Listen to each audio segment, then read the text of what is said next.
பசுமை செஞ்ச வணக்கங்க. இன்னைக்கு இந்த வீடியோ என்ன பார்க்க போறோம் அப்படின்னு பார்த்தீங்கன்னா, நான் வேலூர் தாங்க போனேன். வேலூர்ல தாய்மண் பிரதீப் அப்படின்ற ஒரு இயற்கை விவசாயியோட பண்ணைக்கு தான் போயிருந்தேன். இவர் பார்த்தீங்கன்னா, பல பயிர்கள் வந்து பண்ணிட்டு இருக்காரு. ஆனா எல்லாமே வந்து இயற்கை தான் பண்ணாங்க. இயற்கை அதாவது வந்து இயற்கைனா சாதாரண இல்லைங்க. பாரம்பரியம்னுவாங்கல்ல, அந்த முறையில தான் வந்து பண்ணிட்டு இருக்காரு. இவர் பயிர்களுக்கு பார்த்தீங்கன்னா, உரமே எதுவுமே வந்து பயன்படுத்துறதே கிடையாதுங்க. அதாவது இயற்கையில விளையிற அந்த இழைத்தலைகள் அதை மட்டும் தான் பயன்படுத்துறாரு. நம்ம பயிர்க்கலாம் தெரியுங்களா, பஞ்சகாவியா, மீன் அமிலம் இதெல்லாம் கூட அவர் பயன்படுத்துறதே கிடையாது அப்படின்னு சொல்லியிருக்காரு. இன்னைக்கு இந்த வீடியோ பார்த்தீங்கன்னா, அவரு நம்ம 2 வீடியோ பார்க்க போறோங்க. முதல் வீடியோ என்ன அப்படின்னு பார்த்தீங்கன்னா, அவர் வந்து நம்மளுக்கு தெரியும். உருளைக்கிழங்கு அப்படின்னாலே வந்து அடியில தான் வரும் அப்படின்னு. ஆனா இவரு ஒரு உருளைக்கிழங்கு வச்சிருக்காருங்க. அது என்ன அப்படின்னு பார்த்தீங்கன்னா, கொடியில வருதுங்க. இத வந்து பார்த்தீங்கன்னா, நம்ம இங்கிலீஷ்ல வந்து என்ன ஏர் பொட்டேட்டோன்றாரு. ஆனா இவர் வந்து காவாலிக்கிழங்கு அப்படின்னு இதுக்கு வந்து சுத்த தமிழ் பெயருக்கு அப்படின்றாரு. இன்னைக்கு இந்த வீடியோல பார்த்தீங்கன்னா, எதை பார்க்க போறோம், இந்த கிழங்கு பத்தி தான் பார்க்க போறோம். இந்த கிழங்குல ஒரு விஷயம் என்ன அப்படின்னு பார்த்தீங்கன்னா, ஒரே ஒரு தடவை வச்சுக்கிட்டா போதும். எப்பவுமே வந்து எத்தனை வருஷம் ஆனாலும் மகசூல் கொடுத்துட்டே இருக்கும் அப்படின்னு சொல்றாரு.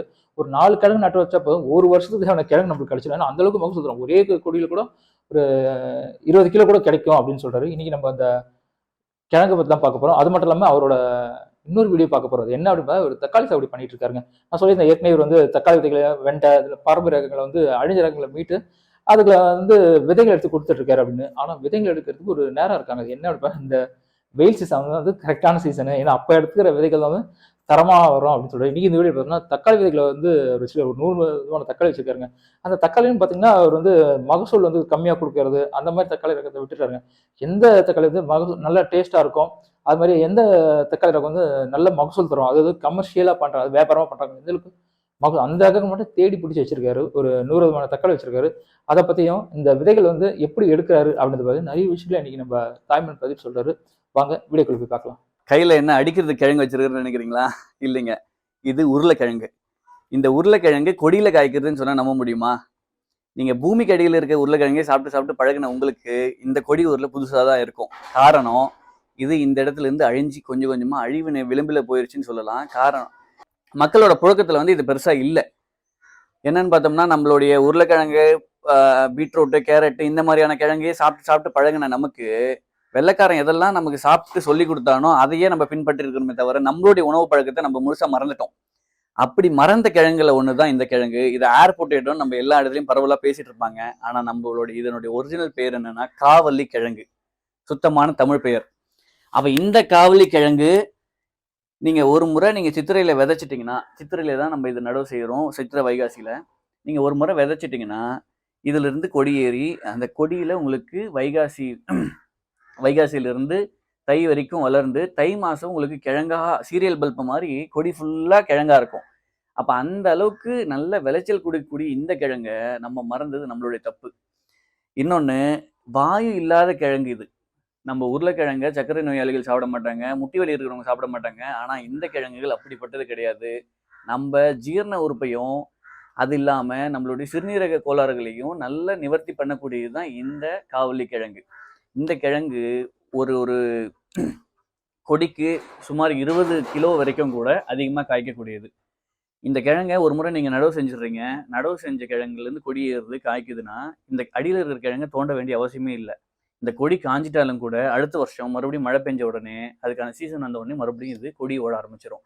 அப்போ இந்த கிழங்கு நடவு செய்யும்போது ஒரு பர்மனண்டான லொக்கேஷன், ஒரு மரத்தடியில் ஒரு பந்தல் போட்டுக்கிறோம், அதுக்கு அடியில் அப்படி நட்டு வச்சுட்டிங்கன்னா ஒவ்வொரு வருஷமும் உங்களுக்கு கிழங்கோட தேவையை இது முழுசாக பூர்த்தி செஞ்சிடும். ஒரு 4 கிழங்கு நட்டிங்கன்னா போதும், ஒரு குடும்பத்துக்கு தேவையான ஒரு வருஷத்துக்கான கிழங்கு கொடுத்துரும். அந்த அளவுக்கு சிறப்பாக இருக்கக்கூடிய இந்த கிழங்கோட ருசி எப்படி இருக்குன்னு கேட்டிங்கன்னா, உருளைக்கிழங்குக்கு 4 மடங்கு டாப்பாக இருக்கும். நீங்கள் ஃப்ரெஞ்ச் ஃப்ரை செய்யறதா இருந்தாலும் சரி, சிப்ஸ் செய்யறதா இருந்தாலும் சரி, உருளைக்கிழங்கு வறுவல் செய்யறதா இருந்தாலும் சரி, அவ்வளோ சுவையாக இருக்கக்கூடிய இந்த கிழங்கு நம்ம மறந்து போயிட்டோம். இந்த மேலே இருக்கிற தோலை மட்டும் சீவிட்டு சின்ன சின்னதாக கட் பண்ணி போட்டு வறுவல் செஞ்சிங்கன்னா அவ்வளோ ருசியாக இருக்கும். இதனோட டேஸ்ட்டே கொஞ்சம் யூனிக்காக இருக்கும். உங்களுக்கு உருளைக்கிழங்கெல்லாம் என்னடா இது உருளைக்கிழங்கு போய் சாப்பிட்ருக்குறோமே அப்படின்ற மாதிரியான எண்ணத்தை தோண வைக்கக்கூடியது தான் இந்த காவலி கிழங்கு. இதை நம்ம மறந்துட்டோம். இதை மறுபடியும் கொண்டு வருவோம். இன்னைக்கு நம்ம மக்களுக்கு உணவுக்காகவும் கொடுக்குறோம், விதைக்காகவும் கொடுக்குறோம் இந்த கிழங்குகளை. நீங்கள் வாங்கி இதை பயிரிடுங்க. இந்த மாதிரியான கிழங்கு சத்தானதை சாப்பிடுங்க. ஆரோக்கியமாக வாழ்வீங்க. ஆரோக்கியம் தான் இன்னைக்கு பெரிய செல்வம். அந்த செல்வத்தை நம்ம என்றைக்கும் கைவிட்டுறாமல் இருக்கணும். அதே போல் நம்ம மரபு என்றைக்கும் மறந்துடாமல் இருக்கணும். வணக்கம், வேலூர்லேருந்து தாய்மன் ரவிக்குமார் பேசுகிறேங்க. நம்ம ஒவ்வொரு வருஷமும் இந்த கார்த்திகை பட்டம், அதாவது புரட்டாசி எடுத்து இருக்கக்கூடிய அந்த காலகட்டத்தில் நம்ம தக்காளி விதைக்கிறது வழக்கம். அந்த தக்காளி விதைய வச்சு அதை டிஸ்ப்ளே பண்ணி அதை விதைக்காக கொடுக்கறதா இருக்கட்டும், காய்கறிகளாக கொடுக்கறதா இருக்கட்டும் கொடுத்துட்டே இருப்போம். இந்த வருஷம் நிறைய நம்ம தக்காளியே கொடுத்தோம். காரணம், நம்ம எப்பவுமே முதல்ல வரக்கூடிய தக்காளியை நம்ம விதைகளுக்காக எடுக்க மாட்டோம். விதைகளை தேர்ந்தெடுக்கிறதுக்காக நடுத்தரமான ரகத்தை, அதாவது அதனுடைய ஈல்டுல நடுத்தரமா இருக்கிற பகுதியை தான் நம்ம விதைக்காக எடுப்போம். நம்ம இது வரைக்கும் தக்காளிகளா ஒரு 500 600 கிலோ கிட்ட கொடுத்துருக்குறோம். அடுத்தது இப்போ விதைகளுக்கு எடுக்கிறதுக்கான தருணம் வந்தாச்சு. இப்போ இந்த வெயில் காலத்துல தான் அந்த விதைகள் நல்ல திரட்சியா இருக்கும், நல்ல தரமான விதைகளா நமக்கு கிடைக்கும். இது தக்காளி மட்டும் இல்லை, தக்காளியா இருக்கட்டும், கத்திரியா இருக்கட்டும், வெண்டையா இருக்கட்டும், விதை எடுக்கிறவங்களுக்கான கரெக்டான சீசன் பார்த்தோம்னா இந்த மார்ச், ஏப்ரல், மே தான். இந்த டைம்ல உங்களுக்கு வெயில் அதிகமா இருக்கிறதுனால அதனுடைய விதையோட திரட்சி, அதாவது எவ்வளோக்கு எவ்வளோ அந்த செடிக்கு கிடைக்கக்கூடிய சூரிய ஒளி அதிகமா இருக்குதோ அந்த அளவுக்கு அது நல்ல வீரியமான விதைகளை உற்பத்தி பண்ணும். அந்த வீரியமான விதைகளை தான் நம்ம எடுத்து விற்பனைக்கு கொடுக்குறோம், மக்களுக்கு கொடுத்துட்டே பகிர்ந்துட்டே இருக்கிறோம். அப்படி பார்க்கும்போது இன்னைக்கு நம்ம ஒரு 100 வகையான தக்காளி நம்ம இன்னைக்கு பார்த்துட்டு இருக்கிறோம். இதுக்கு முன்னாடி நான் நிறைய ரகம் பண்ணிட்டு இருந்தேன், 100க்கும் மேற்பட்ட ரகங்கள் பண்ணிட்டு இருந்தேன். அதுல ஒரு சிலதெல்லாம் எதெல்லாம் கொஞ்சம் கமர்ஷியலா செட் ஆகாதோ இல்ல சுவையில ஒரே மாதிரி இருக்கோ அது எல்லாத்தையுமே கொஞ்சம் கொஞ்சமா கழிச்சிட்டு கொஞ்சம் வித்தியாசமா இருக்கிறதும், அதுல சுவை அதிகமாகவும் காய்ப்புத்திறன் அதிகமாகவும் இருக்கக்கூடிய தக்காளிகளை மட்டுமே இப்ப நம்ம பயிர் செஞ்சுட்டு இருக்கிறோம். இங்க பாருங்க, இதெல்லாம் பீஃப் ஸ்டீக்குன்னு சொல்லக்கூடியது, பிளாக் பீஃப் ஸ்டீக்கு. இதை பிளாக் பியூட்டின்னு ஒரு இடத்துல சொல்றாங்க. ஃபுல் கருப்பா இருக்கும். இந்த ஷோல்டர் எங்கெல்லாம் வெயில் படுதோ அந்த இடம் எல்லாமே கருப்பா இருக்கும். பின்னாடி பழுத்த பிறகு பார்த்தீங்கன்னா ரெட் கலர்ல இருக்கும். இந்த மாதிரியான தக்காளிகளை தான் வெளிநாட்டிலையும் நம்ம சேலட்ல பயன்படுத்திக்கிறதுக்கும் நம்ம அதிகமாக பயன்படுத்துறாங்க. பச்சையா சாப்பிட அவ்வளோ ருசியா இருக்கக்கூடிய தக்காளி. இதை தான் நேற்று நோரா அப்படின்னு சொல்லக்கூடிய பிரேசில்ல இருந்து ஒரு பெண் வந்திருந்தாங்க. அவங்க இதை சாப்பிட்டு தன்னுடைய வீட்டு தோட்டத்துல சின்ன வயசுல சாப்பிட்ட ருசியை இப்பதான் நான் மறுபடியும் அனுபவிக்கிறேன் அப்படின்னு அப்படியே நெகிழ்ச்சி மகிழ்ந்து போனாங்க. அப்பேற்பட்ட தக்காளிகளை தான் நம்ம தமிழ்நாட்டுக்குள்ள விளைவிச்சிட்டு இருக்கிறோம். இதெல்லாம் விளையுமான்றது நிறைய பேருக்கு ஒரு டவுட் இருக்கும்.